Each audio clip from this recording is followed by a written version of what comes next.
Tanii bultanii chaanalii kanaaf kan haaraa taatan maqaan kiyyaa Dr. Abarraa Olaanii jedhama. Gargaaraa Piroofeesaraa fi Ispeeshaalistii Wal'aansa Dhibee Ijoollee fi Daa'immaniiti. Chaanalii kanaaf haaraa taanaan sabiskiraayib godhaatii waa'ee fayyaa waan hedduu irraa baradhaan jira.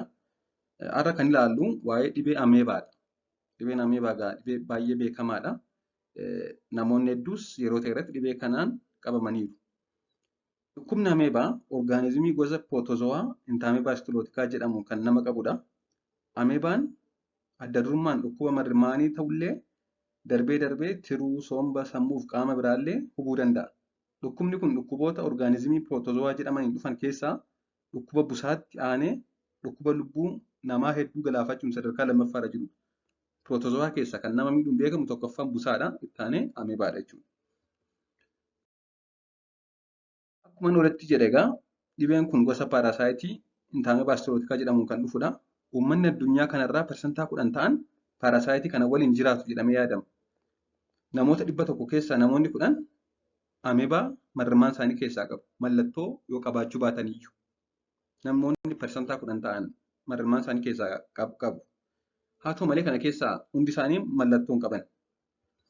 Dhibeen kun caalmaan marrummaan furdaa namaa hubuun kan beekamu yoo ta'u, akkuma nama jedhee darbee darbee tiruu, sombaa fi sammuullee hubuu danda'a. Hanga kiloorinii bishaan qulqulleessuuf itti dabalamuu fi hanga asiidii garaacha keenya keessa jiruun kan hin duunedha. Hanga asiidii marrimaan keenya keessa jiru kan dandamachuu danda'uu fi hanga kiloorinii bishaan qulqulleessuuf itti dabalamuun kan hin duunedha. Haa ta'u malee bishaan hanga digirii seentigireedii 55 yoo danfisne ajjeesuu ni danda'ama. Hanga kiloorinii bishaanitti dabalamuun hin du'u. Asiidiin garaacha keenyaa hin dhabamsiisu. Haa ta'u malee bishaan sana yoo hanga digirii 55tti danfisne ni ajjeesna. Kanaaf bishaan danfisanii itti fayyadamuun ameebaa ni dhabamsiisa jechuudha. Karaalee dhibeen kun namaa namatti darbu keessaa inni guddaan nyaataaf dhugaatii paarasaayitii kanaan faalame nyaachuu fi dhuguudha. Dhibeen kun daa'imman umuriin isaanii waggaa 1 hanga 5 ta'an biratti baay'inaan kan mul'atudha. Haa ta'uyyuu malee daa'imman paarasaayitii kana qaban keessaa parsantaan 90 mallattoo hin qaban. Akkuma sila jedhe namoonni addunyaa nama 1000 keessaa namni 100 jechuunis nama 100 keessaa namni 10 ameebaa marrimaan isaa keessaa qaba. Haa ta'u malee kan mallattoo agarsiisu kan milikkita dhibee kanaa qaban parsantaa 10 qofa. Parsantaan 90 mallattoo tokko hin agarsiisanii garuu marrimaan isaanii keessaa ameebaan jira. Eenyu faatu caalaatti dhibee kanaaf saaxilama yoo jenne daa'imman, namoota umuriin raagan yookaan namoota umuriin dullooman, namoota qoricha dandeettii ittisoo dhibee qaama keenya hir'isan kanneen akka piriinsooloonii fa'aa fudhatan, akkasumas namoota dhukkuba dandeettii dhibee ittisuu qaamaa gad buusan kanneen akka dhibee sukkaaraa, kaanserii, HIV fi kan kana fakkaatan qaban dhibee kanaaf saaxilamoodha. Caalmaatti jechuudha. Haa ta'u malee ameebaan nama kamuu qabuu danda'a.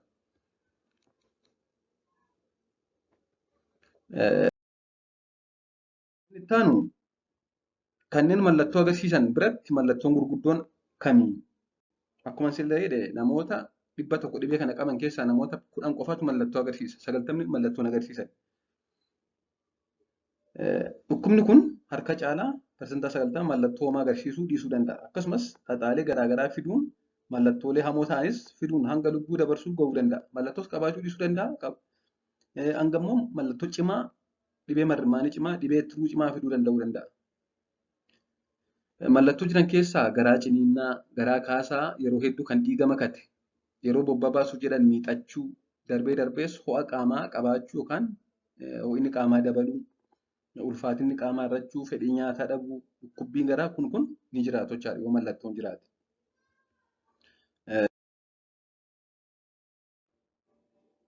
Mallattooleen kun jiraannaan mana yaalaa geessuun wanti kun sababa paarasaayitii kanaa ta'uu qorannoon erga mirkanaa'e booda keessumaa qorannoon erga taasifamee booda sagaraas haa ta'u karaa biroo yeroo hedduu sagaraa fayyadamna nuti sagaraarraa qoranneetu ameebaan jiraachuu erga adda baasnee booda qorichoota tokko ajajna jechuudha.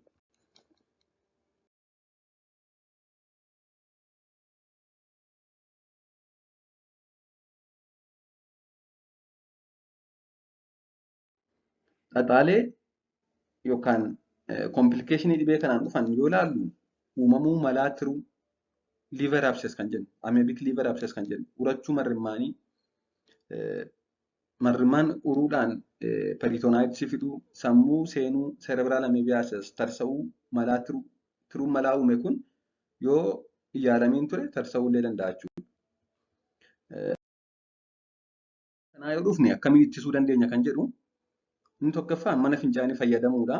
Qulqullina dhuunfaas ta'e naannoo keenyaa sirriitti eeggachuudha.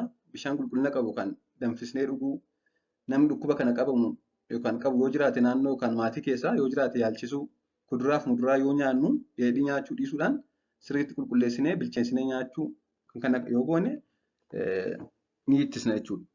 Dhugaatiifis ta'e nyaata adda addaa qopheessuuf bishaan danfisuun fayyadamu.